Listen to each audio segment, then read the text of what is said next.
Good afternoon. My name is Ashley. I'm going to be talking about bariatric surgery today. 4.5 months ago, I went under and I had bariatric surgery. It took 6 to 8 months from the decision of making that I was going to have surgery to actually having it performed. It was not an easy process. There's multiple steps that you have to take and have basically a checklist completed in order to have it done. You're basically rewiring your brain and your relationship with food. Bariatric surgery is making changes to the digestive system to help lose weight. It can also help normalize your metabolism, including blood sugar, blood pressure, and cholesterol. There are dozens of ways to have bariatric surgery, but I'm just going to cover the 3 most common. And then steps I personally needed to complete before surgery. The 3 most common are, gastric bypass, adjustable gastric banding, and sleeve gastrectomy. Gastric bypass is creating a small pouch from the stomach and connecting it directly to the small intestine. And after the bypass, you swallow food will go into the small pouch of the stomach and then into the small intestine, thereby bypassing most of your stomach and the first section of your small intestine. The second most common is adjustable gastric banding. Surgeon places a band, an adjustable silicone band around the top of your stomach.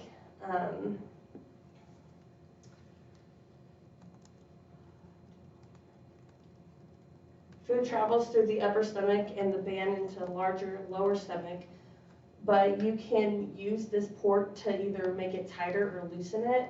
So I don't see this being a big use, because if you keep loosening it, it's not really helping you. The third one is sleeve gastrectomy, and this is the one I chose. They take about 80% of your stomach and it leaves it in the shape of a banana. The steps needed to complete before surgery, courtesy of my doctor, Dr. Atkins from Journey Clinic. I needed 4 dietary consults. Since I snort at night, she also required a sleep study. I also needed to go to a cardiologist to make sure that my heart was not affected by my weight. And then physical therapy to help jumpstart my metabolism and all that. And then lots and lots of lab work. If you're afraid of needles, you're not going to be by the end of this.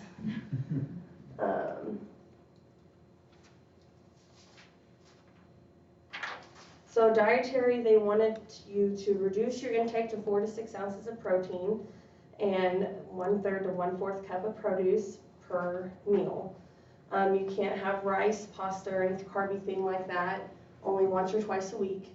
You have to limit or take out completely caffeine before surgery, and then you can't have any carbonated drinks, which I didn't do that till surgery because, come on, Dr. Pepper, guys.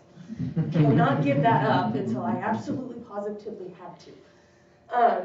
Physical therapy, the sleep study, luckily my insurance let me take it home and do it. It was fairly easy. The only thing that really bothered me was I had to wear a nasal cannula at night so I can register my breathing. Other than that, it was fine. Luckily, I don't have sleep apnea. Physical therapy was 2 30-minute sessions.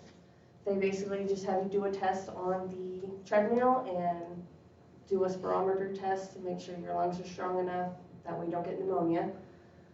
And then my lab work basically constructed, because I was a smoker, they just needed to make sure I was nicotine free for 6 months before insurance would pay for it. The caffeine and the carbonated drinks and not binge eating were what the main things that made it hard. Life after surgery, so for the first 6 to 8 weeks, you're on a pretty strict diet, 2 weeks of pure liquid, 2 weeks of super soft, so like tuna basically. And then 2 weeks of soft, which is like eggs or salmon, and then after that you can go back to regular diet if you are tolerating it well. They want you to walk 2 to 3 times a day. You'll experience gas pain, which is basically when they do the laparoscopy procedure, they fill your abdomen with gas, and then you gotta walk the gas out. So that way it gets absorbed and you can get it away. And drink lots of water. Just to recap, there are many ways to have bariatric surgery, but the 3 most common are gastric, bypass, the band, and the sleeve. Some things on the checklist felt near impossible to do because I felt like I was rewiring my brain to look at food as a necessity and not as a crutch, because I was an emotional eater. Would I do it again? Yes, I certainly would. And then for only being post-op for 4.5 months, I'm down 54 pounds and still losing about 3 to 4 pounds. This is my little man before I had surgery, and this is him now. He'll be 2 in March, and this is obviously me. And I feel and look much better than I did back before I had surgery. I can climb 5 flights of stairs at work and not be tired. So I'm happy that I was able to share this with you, and I hope you guys learned a little bit about bariatric surgery. And yeah, that's all I got.